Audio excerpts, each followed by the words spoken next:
네, 안녕하십니까. 방금 소개받은 주준호입니다. 그러면 저기 PPT 좀 준비해 주세요. 제가 오늘 발표하는 내용은 이제 구체적인 그 뉴라이트의 주장과 그들의 문제점에 대한 발표는 네 분의 발표가 있을 것이고요.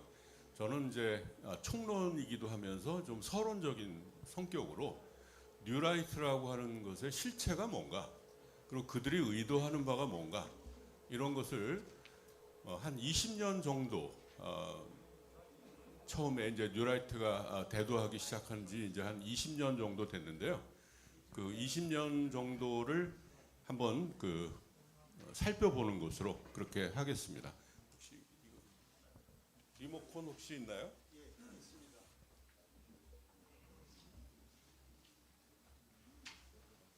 네.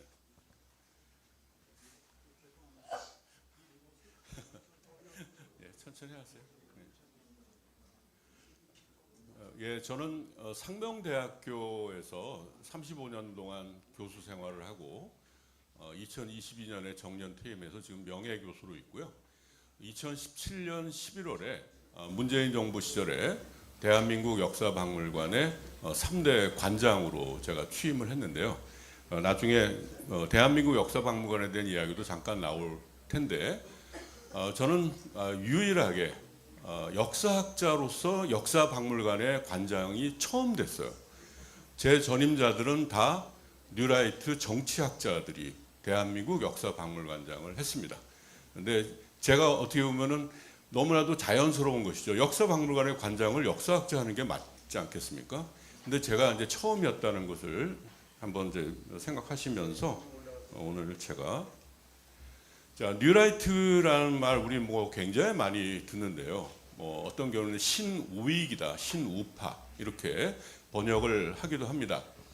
그러니까 이것은 말하자면 기존의 그 올드 라이트라고 하는 기존의 우파와 차별되는 우파를 이제 처음 제시를 했던 것이죠.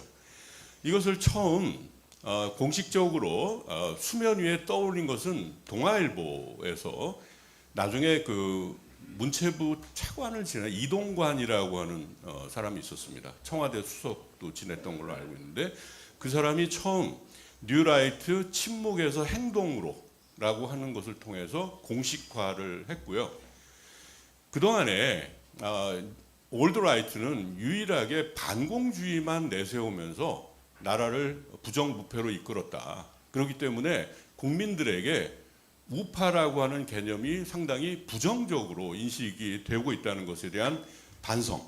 그러면서 경제적으로는 신자유주의, 그리고 정치적으로는 신보수주의라는 것을 제시를 했었던 겁니다.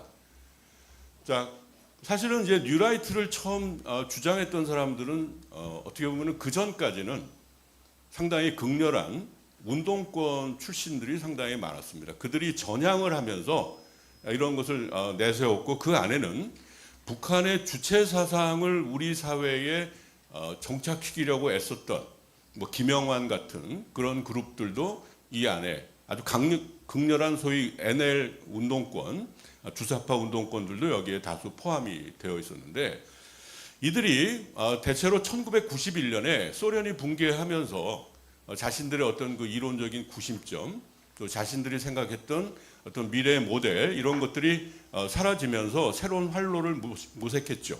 그래서 처음에는 이 북유럽식의 삼인주의를 내세우는 진보 정당을 처음 표방을 했었습니다. 그런데 선거에서 완전히 참패를 하고 말았습니다.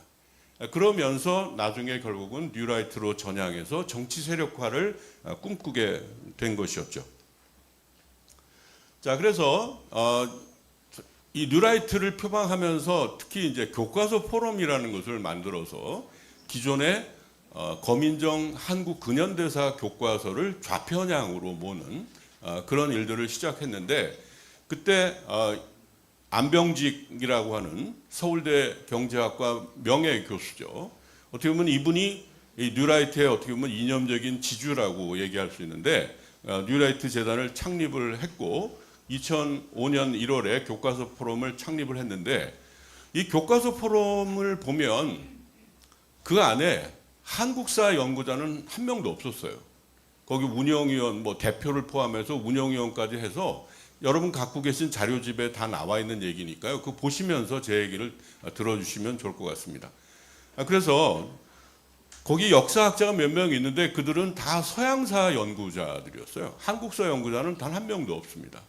그리고 주로 미국에서 유학한 사회과학자들이 주도를 하고 있었고, 나중에 거기서 이제 핵심적으로 활동했던 사람들은 뭐 김광동이나 김영호, 김종석, 김주성, 신지호, 뭐 윤석열 정권에서 상당히 많은 활약을 하게 되었죠.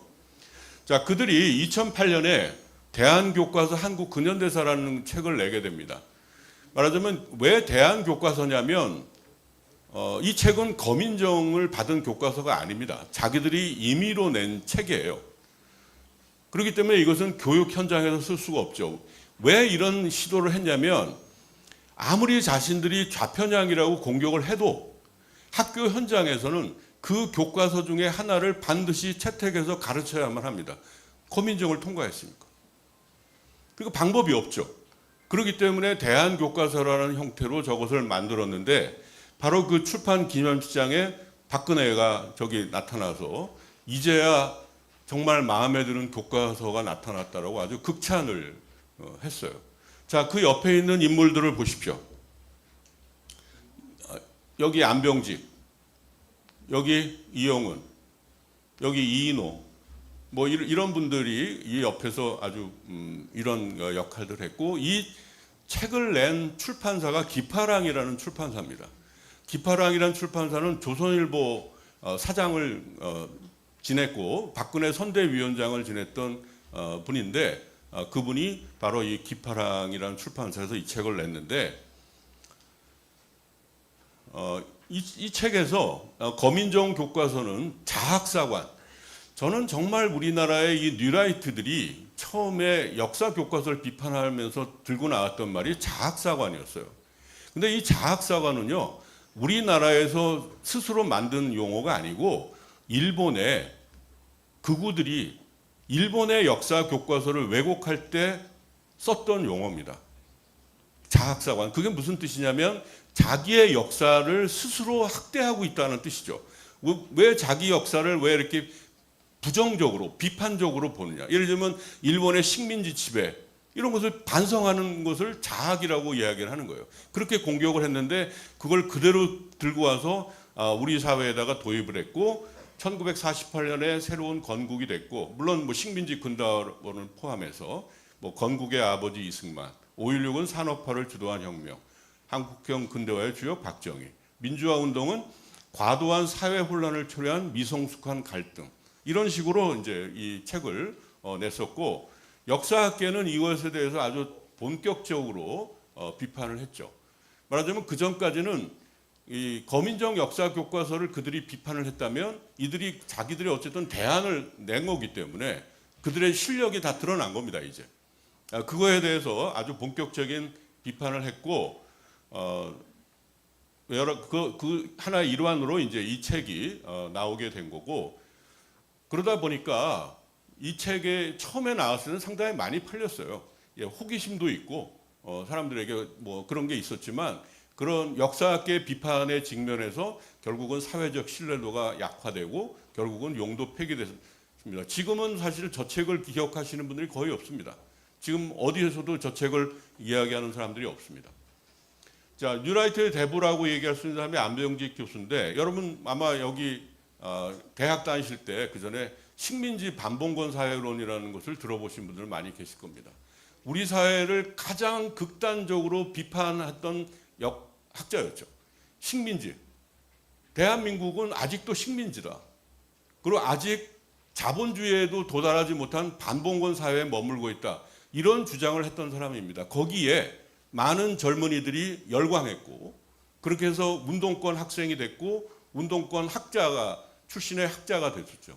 가장 아까 김문수라는 얘기가 나왔죠. 김문수는 운동가로서의 안병직의 대표적인 제자고, 이영우는 학자로서의 대표적인 안병직의 제자다, 이렇게 얘기할 수 있는데, 그런데 일본에 갔다 오면서 완전히 자기가 그동안에 해왔던 얘기를 폐기하고 결국은 식민지 근대화론. 말하자면 일본의 식민지를 우리가 겪었기 때문에 근대화가 될 수 있었다라고 하는 그런 주장을 하게 된 거죠. 이 구체적인 내용은 앞으로 이 정광수 교수님과 김기업 교수님이 이제 이야기하실 거기 때문에 간단하게 넘어가겠습니다. 그래서 이제 그 수제자라고 할 수 있는 이영훈 교수가 이제 반일 종족주의라는 말까지 들고 나왔고 유튜브 이승만 학당을 운영하면서 이제 건국절 주장을 하게 되는데, 그러니까 말하자면 우리나라 역사학계는 말하자면 아직 민족주의 단계도 가지 못한 종족주의 단계에서 구조적인 의미나 부실한 산업 통계 뭐 이런 것을 가지고 이제 비판을 해왔습니다. 자, 이분들 안병직과 이제 이영훈인데, 자, 이들이 역사 교과서에 대해서 아주 집요한 공격을 했습니다. 그것이 하나가 이제 왼쪽에 있는 것이 소위 교학사 역사 교과서였고요. 저 오른쪽에 있는 게 국정 역사 교과서입니다. 이게 뭐냐면, 자, 아무리 이제 공격을 해도 사실 역사학계나 역사교육계가 똘똘 뭉쳐서 그것을 막아냈죠.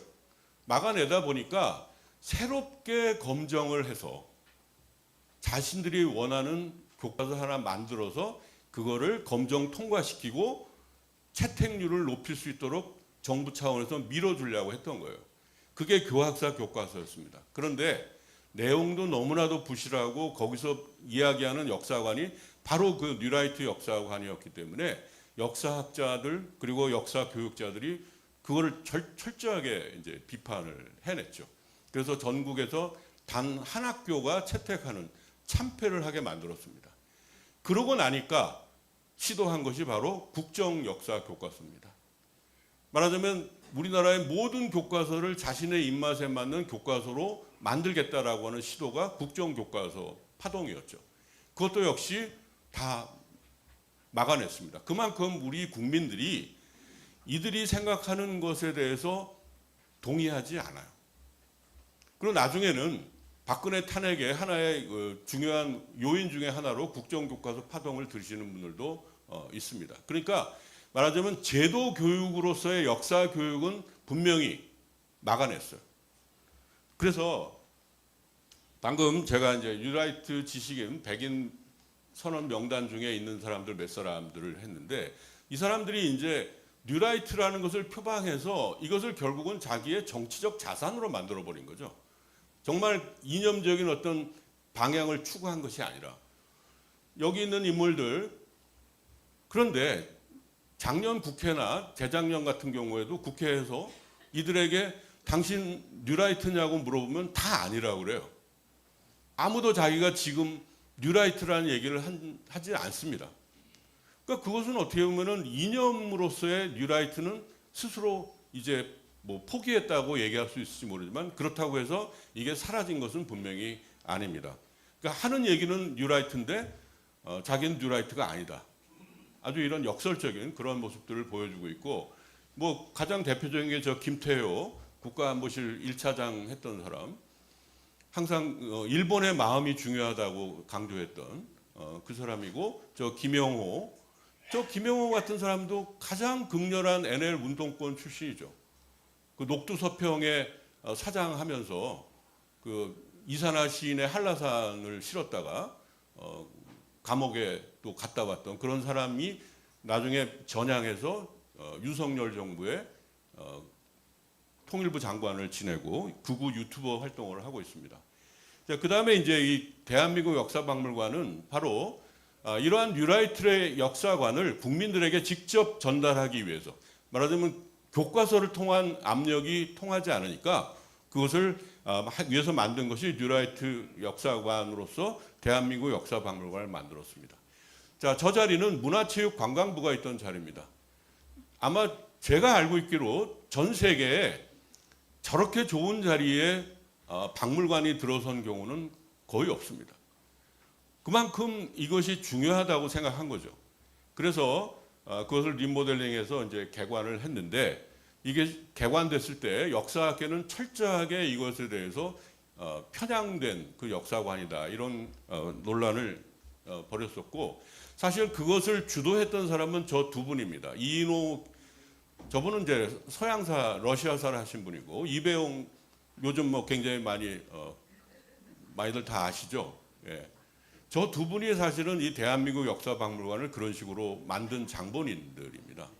그런데 이제 제가 2017년에 박물관장으로 부임한다고 그러니까 아주 굉장한 아주 논란이 있었고요. 제가 가서 저들이 만든 상설 전시를 다 뜯어냈습니다. 다 뜯어내고 새로 개편하고 나왔습니다. 저는 그것이 제가 대한민국 역사박물관장으로 부임한 이유라고 저는 생각을 했어요.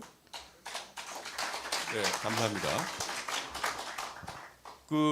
바로 이제 그들이 바로 이제 그 한국 현대사학회라는 단체를 만들어서 교학사 교과서를 했는데, 여러분 자료집에 그 주요 인사들의 이름들이 있는데, 저기 보면은 이제 다양한 인물들이 존재하고 있고요. 저들이 바로 이제 교학사 교과서를 만든 장본인인데, 이름은 한국현대사학회인데 역시 저기에 한국사 연구자는 거의 존재하지 않습니다. 자, 이 국정역사 교과서 그 파동 여러분 다 기억하실 거고, 윤석열 정부 때도 또 역시 그런 시도를 또 했었죠. 저게 바로 이 책인데, 한국교육평가원이라고 하는 거의 그 활동이 전무했던 그런 출판사를 해서, 사실 그거는 원래는 대형 출판사에다 하려고 굉장히 노력을 했어요. 근데 대형 출판사들이 교학사 때의 경험을 보고, 우리가 이 책 냈다가는 우리가 교학사처럼 다 망한다. 그래서 아무도 안 하니까 저런 출판사에다 했다가 저것도 역시 한 군데 채택했는데 그마저 저 출판사가 취소가 되고 말았죠. 그만큼 지금 현재 제도 교육으로서의 이 역사 교육을 뉴라이트화 하려고 하는 시도는 지금까지는 철저하게 봉쇄가 되었다, 이렇게 말씀드릴 수 있고요. 이 뉴라이트의 의도는 우리 주권 회복의 원동력이었던 민족주의를 해체하자는 거죠. 자, 우리 사회에서 과거의 친일 그리고 독재와 관련된 인물들, 그들은 늘 현대사에 대해서 은폐하려고 했어요. 현대사 연구도 하지 못하게 했고, 현대사에 대해서 언급하지 않는 것이 그들의 하나의 전략이었어요. 근데 이들이 시도하고 있는 것은 뭐냐면, 그들에게 역사에 대한 부채의식을 해소시키는 거죠. 해석에서 끝나는 게 아니라 오히려 당신들이 오히려 우리 역사의 주체라고 인정해주고 있는 겁니다. 말하자면 일본이 우리의 식민지화 과정 속에서 근대화를 시켜줬는데 거기에 적극 협력한 게 뭐가 잘못한 거예요? 그게 세상을 제대로 본 사람들이죠. 오히려 항일운동한 사람들은 뭐예요? 그걸 제대로 모르고 괜히 항의를 하는 거예요. 독재, 아까도 말씀드렸다시피 그런 훌륭한 과정을 하고 있는데 거기에 괜히 딴지나 걸고, 그 사람들이 문제다. 그렇게 역사의 주인으로 탈바꿈하려고 하는, 그러면서 이제 소위 국제협력 노선이라는 걸 강조하지만 궁극적으로 그것은 친일과 친미를 강조하는, 뭐 한미일 동맹을 운운하지만은 그 속에서 한국이 차지하는 그 위치가 어떤 것인가, 이 부분에 대한 고민이라는 것이 사실상 존재하지 않기 때문에, 당연히 지금 일본의 극우들은 역사 수정주의, 과거에 자기들이 잘못한 것을 다른 식으로 해석하는 걸 넘어서서 아예 그거를 부정해버리죠. 예를 들면 관동 대학살, 그런 일이 없었다고 그러잖아요. 남경 대학살도 없었다고 하잖아요.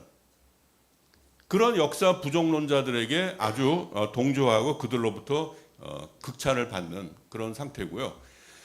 지금 현재 이재명 정부가 들어섰지만 역사 관련 기관장들은 전부 다 윤석열 정부 때 임명된 뉴라이트들이 장악하고 있습니다.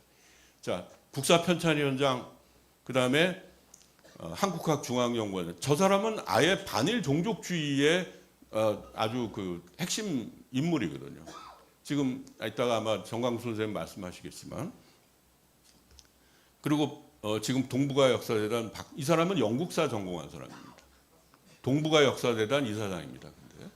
그리고 저쪽 오른쪽에 있는 분 아마 우리 회장님 저 얼굴 보시면 아주 또 혈압 오르실지도 모르겠는데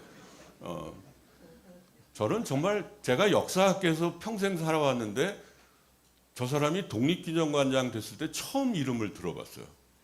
저 말고 다른 역사학자는 다 똑같을 거예요. 한 번도 이름을 들어본 적이 없어요. 그러니까 왜 저래야 하나? 그만큼 자신들의 입맛에 맞는 역사학자를 찾을 수가 없었기 때문이죠. 한국의 한국사 하는 사람들이 절대 그것을 인정하지 않으니까. 그래서 지금 어쨌든 낙성대 경제연구소와 이제 이승만 학당을 통해서 뭐 여러 가지 이야기들을 하고 있고, 이승만은 이제 국가의 설계자고 박정희는 국가경영의 기술자, 이렇게 만들어 나가고 있습니다. 자, 리박스쿨도 이제 이따가 얘기가 나오겠지만, 저도 처음에 이제 이 리박이 무슨 뜻인지 몰랐는데 이제 아시지만 이승만과 박정희죠.